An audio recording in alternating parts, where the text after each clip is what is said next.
Welcome friends, welcome back to the kitchen, welcome back to Cocktails After Dark. Today we're going to do another cocktail out of this book called Drinks Long and Short by Nina Toy and A.H. Adair. One of the very interesting things at the beginning though that I think is kind of strange is that they have a foreword written by someone who was famous in the time period, Marcel Boustin, who wrote a lot of cookbooks, a lot of French cooking cookbooks. And in the foreword he says, I should state here now, without any further delay, and emphatically, that as a wine drinker and a gourmet, I disapprove of cocktails.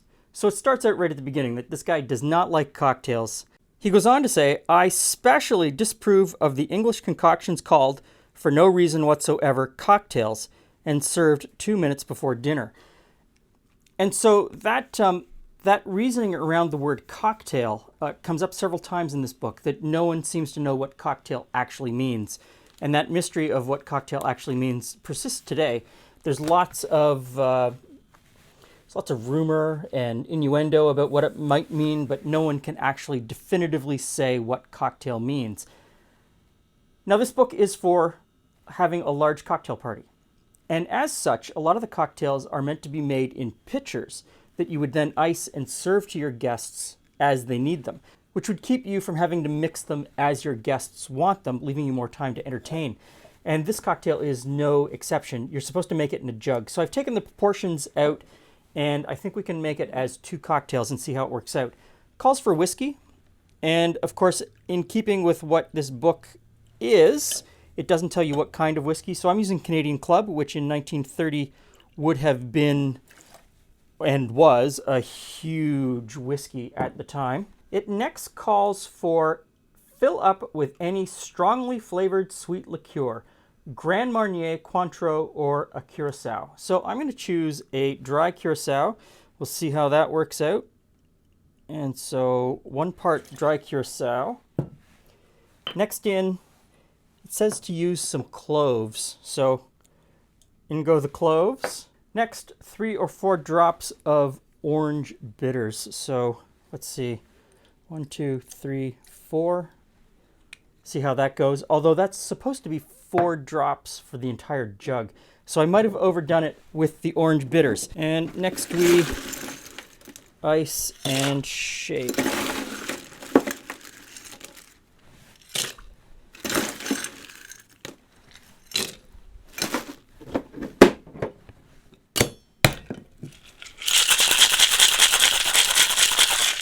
Okay, got 2 glasses iced,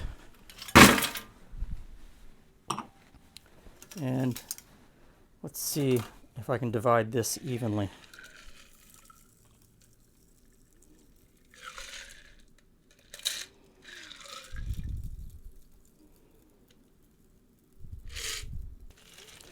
Hey, Jules. Glenn. Hey, friends. So this is a bit of a wild card. Okay. It's called the Duppy. Okay, the Duppy. I should have looked that up. Was there something in the 1930s that Duppy? I keep looking at the book and thinking, I'm misreading it. It must be Duffy. But no, it's Duppy. Could be Doopy. It's going to be a bit of a wild card. Okay, I'm wondering, what are the... I see there's little floaty, like little bits in there. What is that? Clove. That's unusual. Yeah. Okay. So...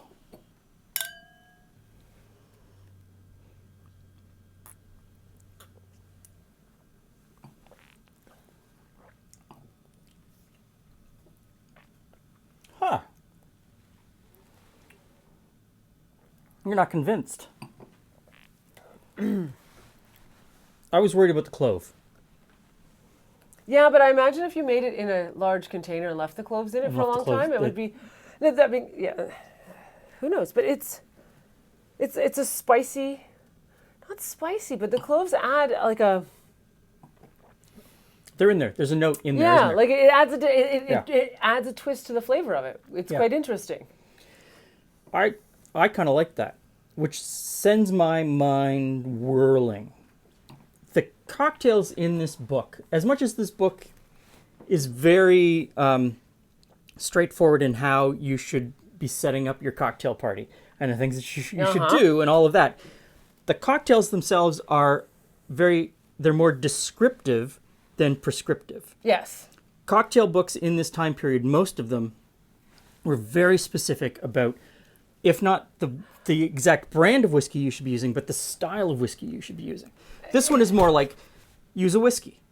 Use, gives you like 4 different versions of what you could use for the Oh, curacao. so the curacao. Okay. Right? And it doesn't, even in the way that it's worded, you could put a different kind of liqueur in instead of curacao, which opens up so many possibilities. Well, it does, but it can also be many ways they can go wrong. Well, yeah, I mean, yes, that's the other thing. You could come across a combination of flavors that just does not work. And the other thing that I find very interesting about this book is the idea of a bulk cocktail, something which has come back into vogue, especially during COVID. A lot of the bars in Toronto and restaurants in Toronto, the only reason they made it through COVID was they sold bottled cocktails already made. And that was a real big thing that helped them with their business. And I wonder if that will continue, if people will go back to that kind of entertaining instead of mixing cocktails individually. These are the things we don't know. We'll just have to wait and see and participate.